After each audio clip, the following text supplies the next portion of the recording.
Welcome to Housing Now, NAHB's industry news and information program. I'm Jeff Bankert. Well, the 2012 elections are finally over. For some of us, not a moment too soon. On today's edition of Housing Now, we'll be talking with NAHB Chief Lobbyist Jim Tobin about the results and what they may mean for the housing industry. On the economic side, we'll hear an analysis on the NAHB First American Improving Markets Index from NAHB senior economist Bob Denk.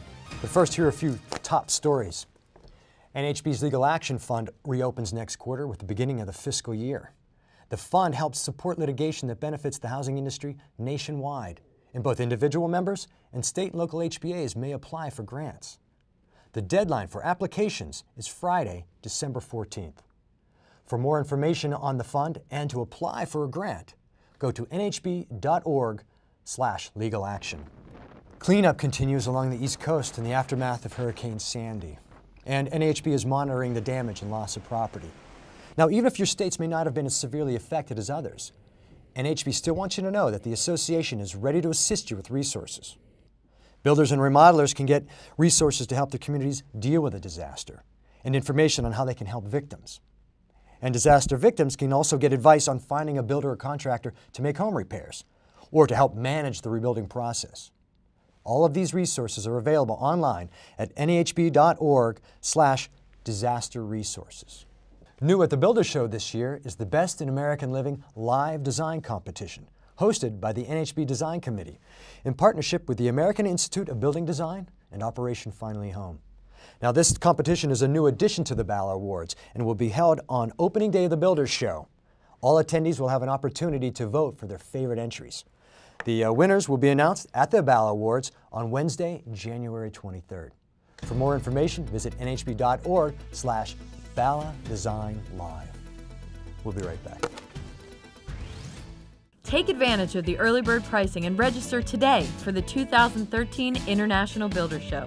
It's the industry's premier event to network and see top products and services. Hurry now because the early bird special ends December 3rd. The 2013 International Builder Show. See you in Las Vegas. The elections are over, the votes are counted, but what do the results mean to the housing industry? NAHB senior correspondent Paul Lopez is here with NAHB chief lobbyist Jim Tobin to get the answers. Paul? Thanks, Jeff. Jim, thank you for being here. It's a pleasure to be here with you, Paul. So Obama keeps the White House, the Democrats keep the Senate, and the House stays in control of the Republicans. Did anything really change in this election? It's a great question. The answer in the macro sense of the word is that nothing's really changed. With President Obama wanting to raise taxes on higher income individuals to help pay down the deficit, the Republicans talking about no tax increases, and talking about tax reform and moving forward on the deficit reduction plans. So what does this all mean, both short-term and long-term, in regards to trying to get some housing policy through this government? In the short term, we have a couple of things that are on our plate. We still have to finish the 112th Congress.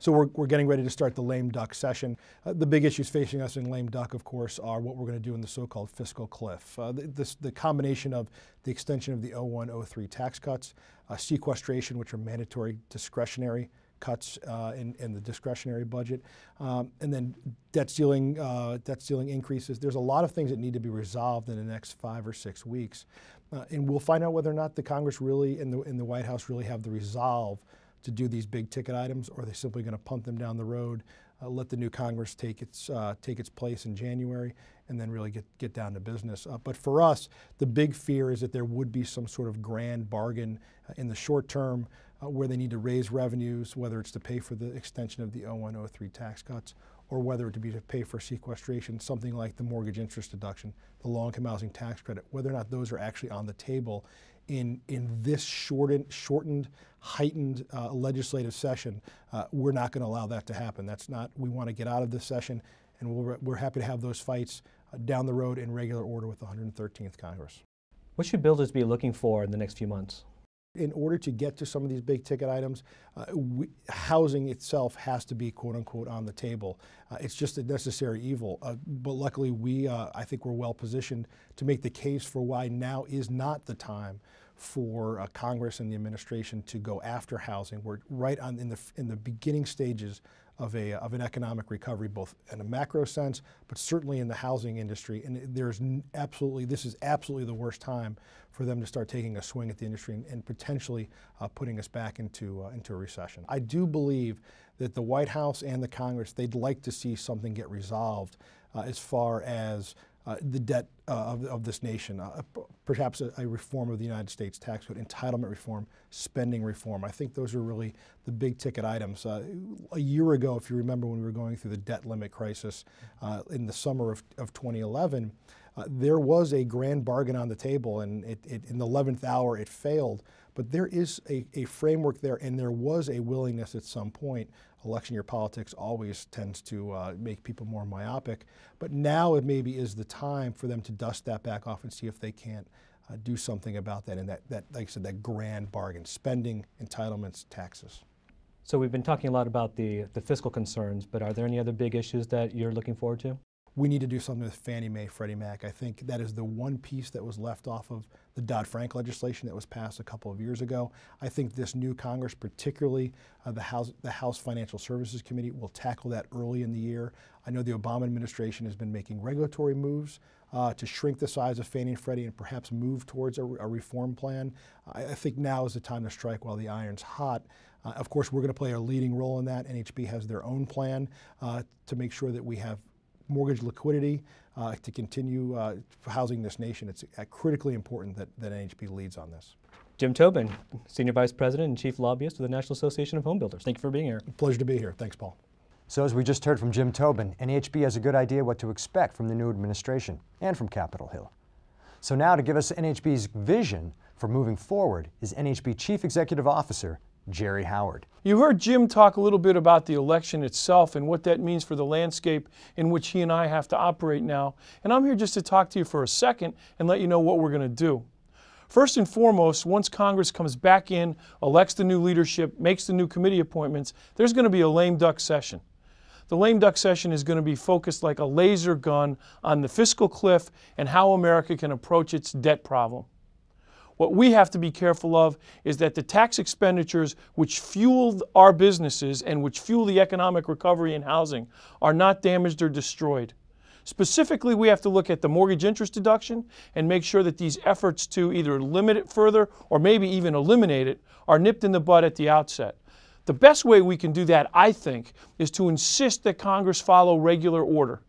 The Constitution requires that any tax measure come and originate from the House of Representatives. It should also go through the hearing process. There should be a conventional markup, and it should go to the House floor. And that's what we will push for. We'll be asking you to reach out to your legislators and insist on regular order for the tax reform effort that may or may not be undertaken soon. The second thing that has to happen this year in order for our economy to recover is that we simply have to restructure the housing finance system. Fannie Mae, Freddie Mac, the GSEs have been in conservatorship now for several years. So NAHB intends to work starting today with Chairman-elect Jeb Hensarling of the House Financial Services Committee, with members of the Senate, to see if we can get something done to move forward GSE reform. The last thing we have to watch out for, and you have to watch out for it in the second term of an administration, whether it's a Republican or a Democrat, is the regulatory process. In the second term of an administration, history tells us that regulations are issued from that administration at a rate that is far, far higher than what they do in a first term. So we have to watch that very, very carefully. And our regulatory team is already engaged in several of these efforts, and we're going to continue to work on that as well. Now back to you, Jeff. Up next, Liz Thompson talks improving markets with senior economist Bob Denk, right after this.